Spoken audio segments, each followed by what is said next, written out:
नमस्कार प्यारे बच्चों, हमारे चैनल पे आपका बहुत बहुत स्वागत है। बच्चों, आज का जो वीडियो है ये आपके लिए बहुत ही महत्वपूर्ण है। तो मैं आगे से इस प्रकार के वीडियो लगातार आपके लिए लेके आता रहूँगा। इससे आपकी जो तैयारी है उसकी जांच होती रहेगी कि आपकी तैयारी कैसी चल रही है। ये वीडियो जो NMMS परीक्षा 2022 है उसके लिए बहुत ही उपयोगी वीडियो है। तो इस प्रकार की वीडियो डेली कोशिश करूँगा कि ऐसे वीडियो मैं आपके लिए डेली बनाऊं। और भी प्रतियोगिता परीक्षा की तैयारी कर रहे हैं जो दोस्त वो भी इस वीडियो को ज़रूर देखें पूरा। अब इसमें जो प्रश्न दिए गए हैं 5 से 6 प्रश्न दिए गए हैं। इन प्रश्नों के बारे में मैं पहले आपको बता दूं कि इसमें एक प्रश्न हिंदी का दिया गया है, एक प्रश्न दिया गया है गणित का, एक प्रश्न इसमें दिया गया है इंग्लिश का, एक प्रश्न दिया गया है इसमें साइंस का या फिर SST का, और एक प्रश्न दिया गया है रीजनिंग का। तो इस प्रकार से को टोटल 5 प्रश्न दिए गए हैं। इन्हीं 500 प्रश्नों के उत्तर अपने को देने हैं। तो बच्चों, ये वीडियो आपके लिए बहुत ही महत्वपूर्ण है। पहले हम इन प्रश्नों को देखेंगे, उसके बाद में आप अपनी कॉपी में इन प्रश्नों के उत्तर लिख लेना साथ साथ में कि कौन से उत्तर हो सकते हैं। उसके बाद में हम इसके उत्तरों पर चर्चा करेंगे कि इस प्रश्न का क्या उत्तर हो सकता है। तो पहले हम देखते हैं प्रश्न। तो पहला प्रश्न दिया गया है सचिपति शब्द का पर्यायवाची है। तो सचिपति शब्द है उसका पर्यायवाची क्या हो सकता है? इंद्र, शिव, विष्णु और कामदेव। तो इन चारों में से अपने को देखना है कि सचिपति का पर्यायवाची क्या है। इम्पोर्टेंट प्रश्न है ये, आपके जो प्रतियोगिता परीक्षा होती है आगे उनके लिए भी बहुत ही महत्वपूर्ण प्रश्न है। तो इसका सही उत्तर अपने को बताना है। अगला प्रश्न देखेंगे। इससे पहले अगर आप बच्चों पहली बार चैनल पे आए हैं तो चैनल को सब्सक्राइब जरूर कर ले और पास में जो बेल आइकन है उसको भी प्रेस कर ले ताकि जो नया वीडियो आए उसका नोटिफिकेशन आपको मिल सके। और बच्चों वीडियो को पूर्ण जरूर देखें। अब दूसरा प्रश्न दिया गया है मैथ से संबंधित है, ये हिंदी से संबंधित था। दूसरा प्रश्न अपना है मैथ से संबंधित। इसमें दिया गया है प्रत्येक विषम संख्या का गुणनखंड है। कोई भी विषम संख्या है उसका गुणनखंड कितना हो सकता है, इसके बारे में बात की है। तो इसमें प्रत्येक विषम संख्या का गुणनखंड हो सकता है, इनमें से कौन सा हो सकता है? 1, 0, 3, 5। तो इनमें से कौन सा हो सकता है इसके बारे में। अब अगला प्रश्न दिया गया है अपने को। ये प्रश्न इसमें दिया गया है कि इंग्लिश का है fill in the blanks using correct tense form. तो टेंस की फॉर्म देखनी है अपने को। इसमें टेंस की सही फॉर्म कौन सी है? तो इसमें दिया गया है द टीचर्स खालिस्तान या रेगिस्तान us in our school Delhi. तो इसमें दिया गया है विल टीच, टीच, टॉट और हैव टॉट। तो इसमें सही कौन सा आएगा और कौन सी टेंस ये दिया गया है इसके बारे में हम पढ़ेंगे।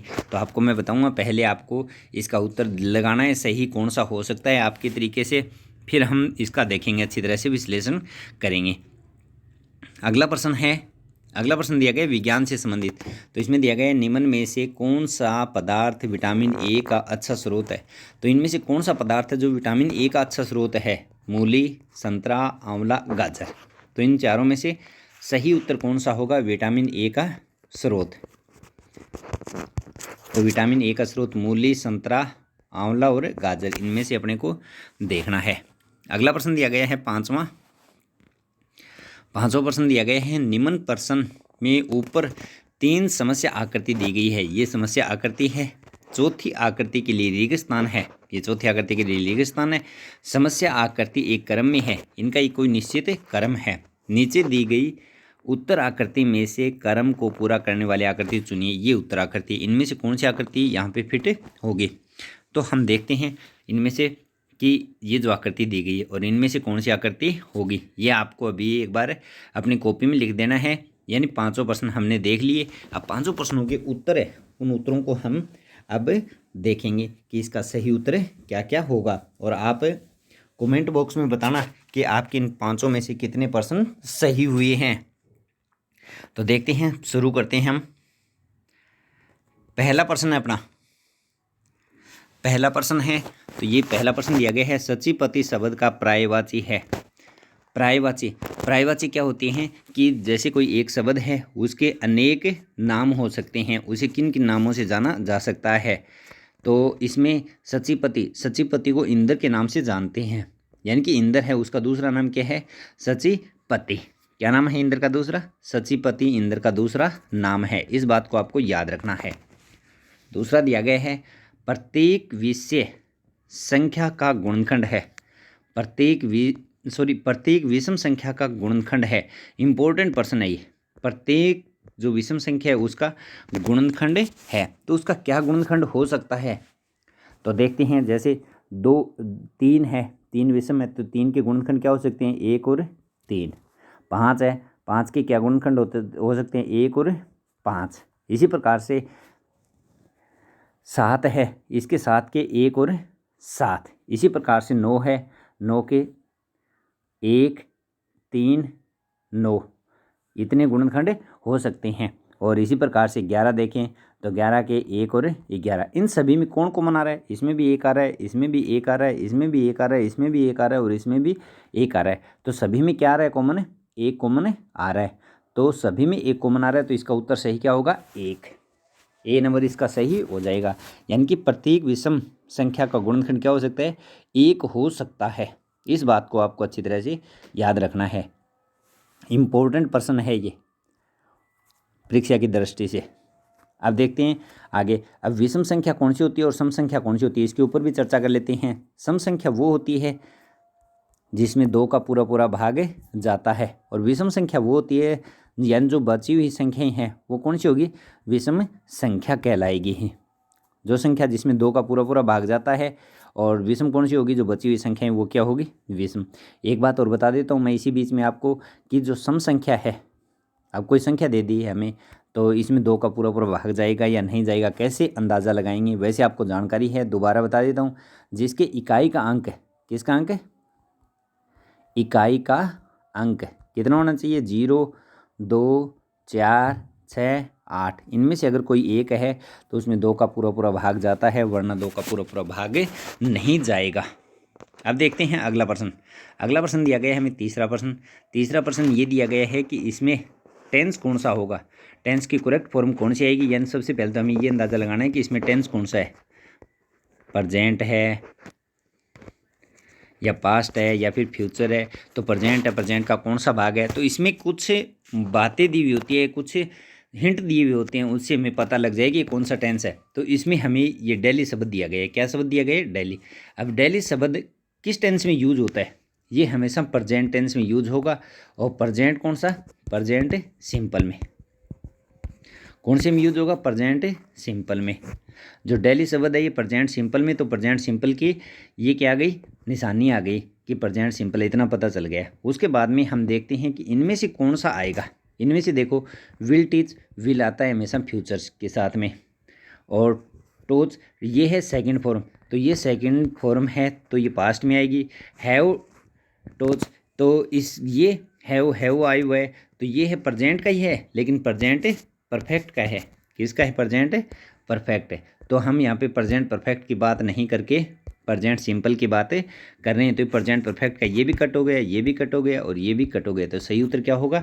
टीच। अब देखो इसमें 2 आ सकते हैं, एक तो टीच आता है और एक टीच आता है। अब एक के तो ईएस लगा हुआ है, एक के नहीं लगा हुआ है। तो अब इसमें भी क्या ये एक वचन होगा? तो टीच सा होगा, क्या होगा? एक वचन। एक वचन कर्ता अगर एक वचन है तो टीच आएगा, और अगर बहुवचन है तो टीच आएगा जैसे सीधा। तो टीचर, टीचर एक वचन है, तो ये क्या होंगे? टीच इसमें आएगा। अब देखते हैं अगला प्रश्न। अगला जो प्रश्न है ये दिया गया हमें, इनमें से कौन सा पदार्थ है विटामिन ए का अच्छा स्रोत है? विटामिन ए मूली, संतरा, आंवला, गाजर। तो जो गाजर है वो विटामिन ए का अच्छा स्रोत है। आपको विटामिन ए याद रखना है। विटामिन ए की कमी से होने वाला रोग रतौंधी, कौन सा रोग होता है? रतौंधी रोग विटामिन ए की कमी से होता है। विटामिन ए की कमी से कौन सा रोग होता है? विटामिन ए की कमी से रतौंधी रोग होता है, और इसका अच्छा स्रोत क्या है? गाजर। इस बात को आपको याद रखना है। यानी एक प्रश्न से 2-3 प्रश्न बन रहे हैं, उन प्रश्नों को मैं साथ साथ में बता रहा हूँ और आपको उनको अच्छी तरह से याद रखना है। अब देखते हैं हम अगला प्रश्न। इस अगले प्रश्न में दिया गया है कि इसमें सही आकृति कौन सी आएगी। तो हम देखते हैं, इसमें देखो कितनी लाइनें हैं? 2 लाइनें। इसमें 3 लाइनें। इसमें कितनी लाइनें?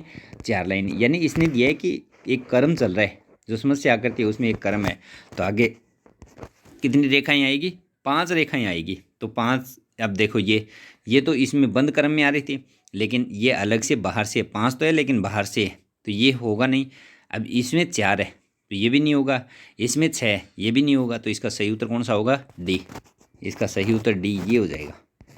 ऐसी आकृति है वो इसका सही उत्तर हो जाएगा, यानी डी है इसका सही उत्तर। क्या हो जाएगा?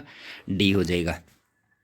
तो बच्चों मैं आशा करता हूँ कि आपके 5 में से 5 प्रश्न सही हुए होंगे। अगर सही नहीं हुए हैं तो इन प्रश्नों को आप अच्छी तरह से नोट कर ले अपनी कॉपी में, और इन प्रश्नों का बार बार रिवाइज करें। और जो ये प्रश्न है मानसिक योग्यता वाले, इन प्रश्नों को तो आप बार बार जितना बार हो उतनी बार रिवाइज करोगे तो आपको ये एकदम पक्के कंठस्थ हो जाएंगे, क्योंकि 45 नंबर की आती है। कितने नंबर की आती है? 45 नंबर की। अगर ये नंबर आपके पक्के हो गई तो फिर आपके सिलेक्शन होने की संभावना ज़्यादा रहती है। तो ये क्रम हम धीरे धीरे लगातार बढ़ाते रहेंगे। तो आप हमारे चैनल से जुड़े रहें और अपने दोस्तों के साथ में भी शेयर करिए। धन्यवाद बच्चों।